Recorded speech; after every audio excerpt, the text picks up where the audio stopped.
ครับสบายดีFCเมื่อทุกคนเนาะก็มาพบพอกับเฮาคือเก่าเนาะมื้อนี้บ่ได้ออกล่าทุกคนบ่ได้ออกล่านกป่าเนาะมื้อเช้านี้อันนั้นทีมงานมาเอานกนำ2ตัวเอาตัวผู้ไปตัวหนึ่งตัวแม่ตัวหนึ่งเนาะเพราะว่านกเฮาไปต่อนำทีมงานมื้อนั้นทีมงานเอา3ตัวตายเบิดของทีมงานของเฮารอดเบิดเนาะแล้วมื้อนี้เพิ่นมาเอาเด้เพิ่นบ่มีนกเฮาก็แบ่งปันให้เนาะกับแบ่งราคาทึกๆนั่นแหละทีมงานกันเองเนาะพอได้เงินมาซื้อหัวอาหารให้นกเนาะเขาก็บ่ได้แบ่งแพงดอกทีมงานกันเองเนี่ยให้เพื่อนเอาไปเลี้ยงไปเอ็นนกต่อเนาะแต่นกแม่จะเพื่อนเอาไปให้ยังเพื่อนว่านกแม่ก็เอานกผู้ก็เอาเขาก็เลยจับแบ่งให้ซะเนาะก็พอได้ค่าหัวอาหารเลยทุกคนตัวนี้ยังเป็นนกคัดไว้อยู่นกคัดก็ยัง3 ตัวยัง3เจ้าเขาไปเอาเนี่ยเอามากล้วยเนาะลำทีมงานนะทุกคนโอ้มากล้วยนะมัวแท้กองนี่โอ้มากล้วยใหญ่นะโอ้มาไว้ให้นกนะ30 กินนกนะทุกคนกำลังสุกอันนี้ก็สุกเนี่ยเลยนี่สุกเนี่ยเลยเนาะกล้วยนะ3-4 หวีกล้วยมันเป็นแก่นทุกคนกินบ่ได้แก่นหลายพวกเนื้อน้อยกว่าแก่นนะแก่นนี่หลายกว่าเนื้ออีกนะแก่นมันทั่วหมดเลยทั่วมากหมดเลยแก่นนะเอาก็เอาให้นกเนี่ยแต่นกมันก็กินดีอยู่ได้ทุกคนเลย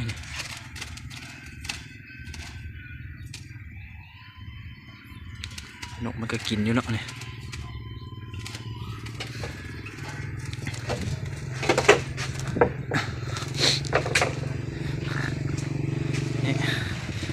วันนี้เราเอ็ดบนห้อยมันทุกคนแต่ละเสามาสิห้อยเลียนตามนี่แหละ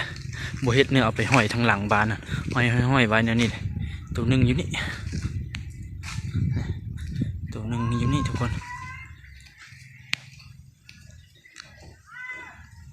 นกอยู่คอกกะยังสองเนาะทุกคน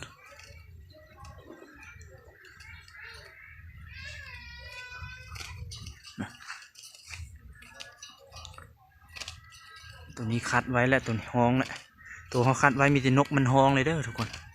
นกห้องดีแล้วเนาะ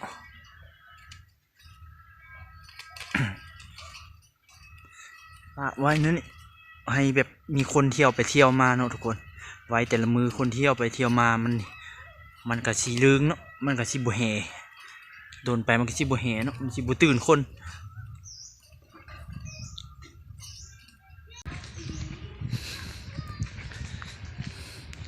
ตัวนี้ปะไว้นี่ทุกคนก็ปะไว้เจเฮือนเลยตัวนี้เอา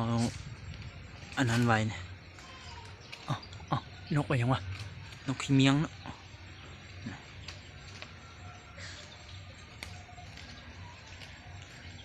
ตัวนี้ก็คัดออกใหม่ล่าสุดรุ่นบัวก้นแดงดีทุกคนเลยบัวก้นมันแดงดีนกมันสมบูรณ์นะนกป่าในสมบูรณ์ยักทุกตัวว่าสั้นละทุกคนเลยน้อยชุดเลยบัวก้นสีบัวแดงเนาะบัวก้นสีจืดๆชั่วลายแดงเข้มแดงเป่งเลยเนาะมันแบบมันอยู่ป่ามันมีหมากมียังกินเนาะสมบูรณ์นะนกนะมันสมบูรณ์ดี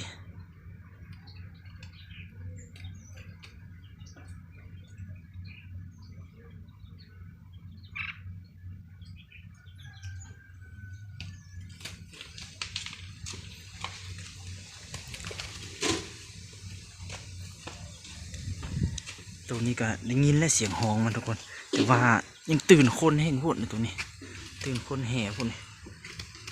มันแห่พูดเลยหัวก็มีอันนั้นเนาะมีตำหนิน้อยหนึ่งเริ่มเปิกมันขนมันเลอะมันออกทางหน้านะแต่ก็บ่ได้เปิกเฮงเนาะก็ธรรมดาโปกหน่อยอยู่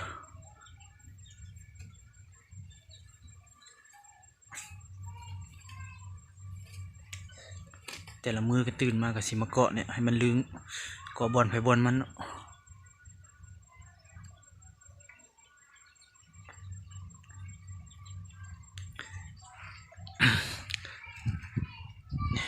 าะเรียนเป็นนี่แหละกาช่วงนี้ก็กระเจ้ากินเตดทุกคนเลยทีมงานกับพุ่นจะไปใส่แหละมื้อนั้นทีมงานเป็นยิงนกเลยเห็นหลายนะแต่มันอยู่ไกลเพื่อนว่าว่างๆจึงชวนไปว่างจึงชวนเขาไปเนาะ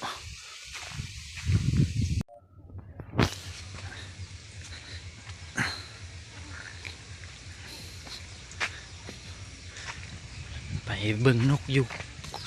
ของอันนี้เนาะทุกคนของกรงร่วมยัง2 ตัวเนาะว่าอันนั้นทีมงานมาเอามื้อเช้านี้มาแบ่งน้ำเฮา2 ตัวเลยแบ่งตัวผู้กับตัวแม่ผู้หนึ่งแม่หนึ่งแต่ว่าจุกโกงมันจุกโค้งหน้าจุกมันไปหน้ามันเ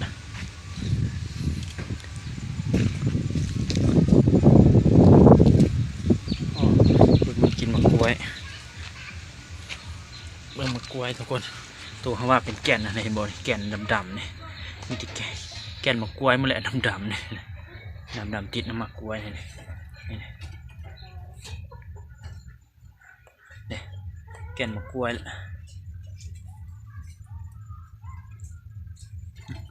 นกกันยัง2 ตัวทุกคนเลยนี่กาแคนFCสนใจกันนี่ยังเหลือ2 ตัวนะทุกคน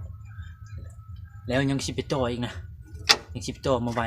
แบ่งให้ปลาไว้แบ่งให้ FC อีกเนาะเฮาก็สิเลี้ยงแต่3-4 ตัวเนาะก็เลี้ยงปลาไว้มันห้องเนาะอันนี้ครับประกันตัวผู้มันเด้อทุกคนนกนี้เด้อตัวแม่เลยทีมงานเอาไปเลย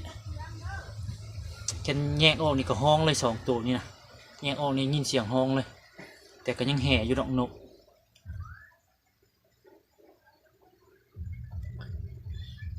แยกออกนี้ห้องดีแหละนกประมาณได้2-3 ทิศเลยนะนกนี่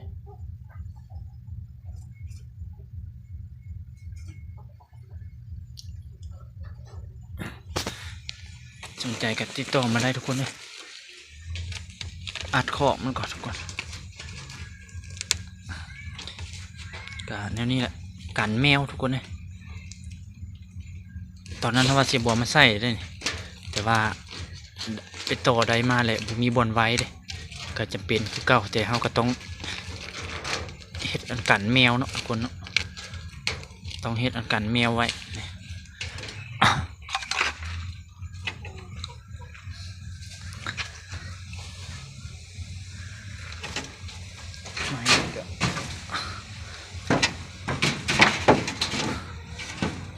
ไม้นี่ขึ้นมากันแมว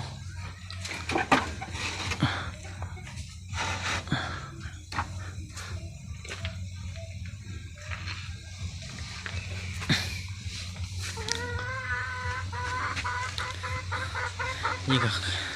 ไก่มาไข่ใช่ทุกคนนี่ไก่5 หน่วยเลย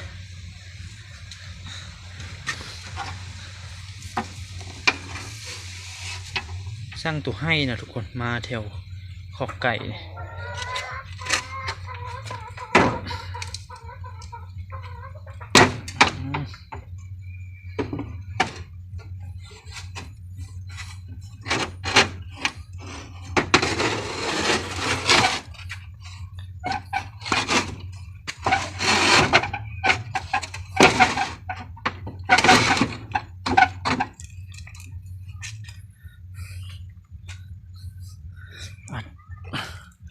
4 โมงปลายแล้วทุกคนเลยเริ่มอัดขอบนก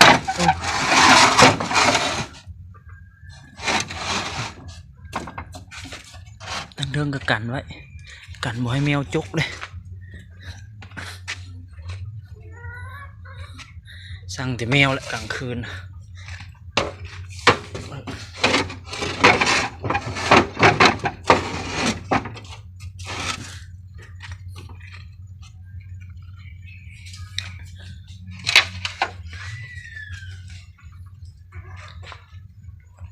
ด้านหน้านี่ก็ได้ปุกเลยทุกคน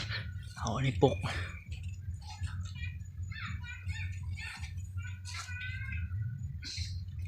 แพรนี่ปุกเลย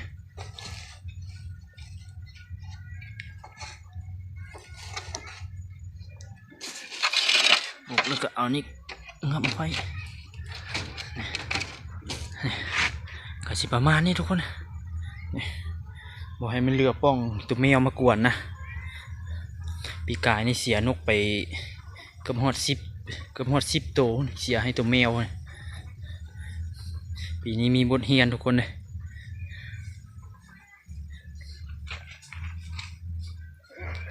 ไปเอานก4-5 ตัวยันเข้ากรงนอนเขานอนก่อนทุกคน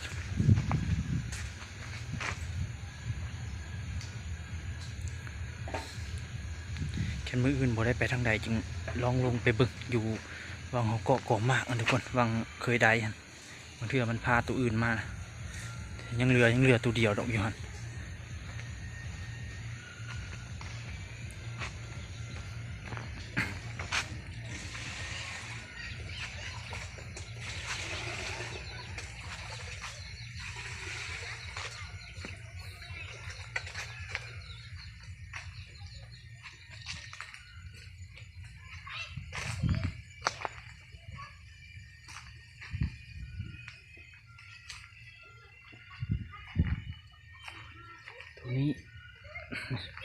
ตัวนี้แล้วจึงเอามาเอามันทุกคนมันแห่ต้องได้ใช้2 มือตัวนี้ว่าเขาเกาะตัวนี้ก็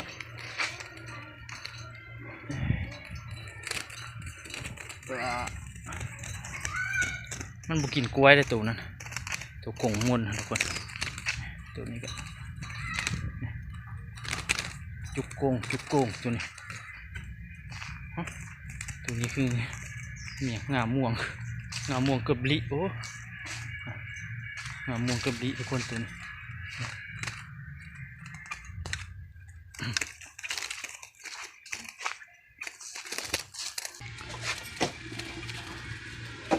อ๋อโอ้ยไม้รุดทุกคนเอาไม้อันนี้ก็คือเหี่ยงมาอยู่ไม้จับรุดไม้จับบนกินน้ำรุดเลยโอเค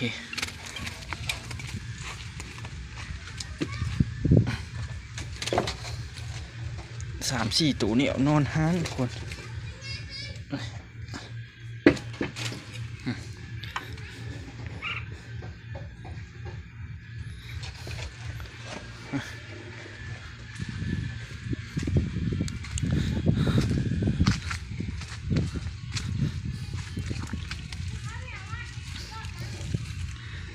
ตัวเขาก็ถือว่าคุณระดับหนึ่งแล้วทุกคนประมาณ 70-80% แล้วความคุณมัน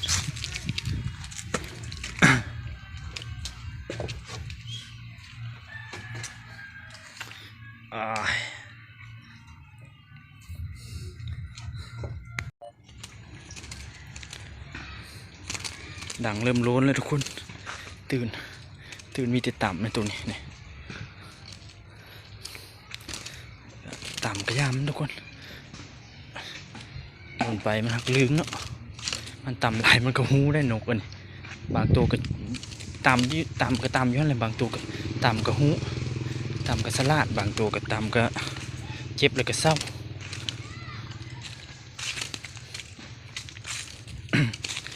แค่ไผยังสนใจก็ FC ฝั่งลาวเนาะสนใจก็ติดต่อมาได้เด้อช่วงนี้ก็หานกไว้ให้ทีมงานแหละทีมงานยังอยากได้2 ตัวอยู่นี่หัวอาหารจากมืดเลยตัวนี้มันบุกกินกล้วยเด้อตัวนี้เด้อนี่ตัวเขาว่ามันบุกกินกล้วยนี่ทุกคนเด้อเสี่ยวกล้วยออกมาเบิ่งบูมีห้อยตอดเลยได้นี่กล้วยใส่แต่เสาพุ่นนะนี่บูมีห้อยเลยนี่ทุกคนเลยบูมีห้อยตอดเลยตัวนี้นกบุกกินกล้วย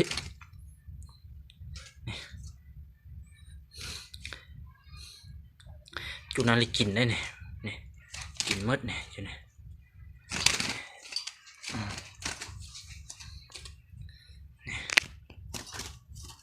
ช่วงนี้เลยกินกล้วยนะโตเขาก็กินนี่เป็นหอยอยู่เลยเนี่ยชนกล้วยฮะ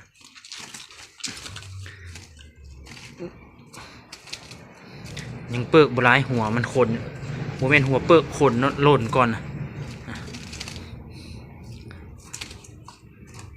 ตัวนี้มันเป็นอย่างเจ็บคางมันหมดตัวใหญ่เนี่ยมันช่วงนั้นมันโดดหลายทุกคนเลย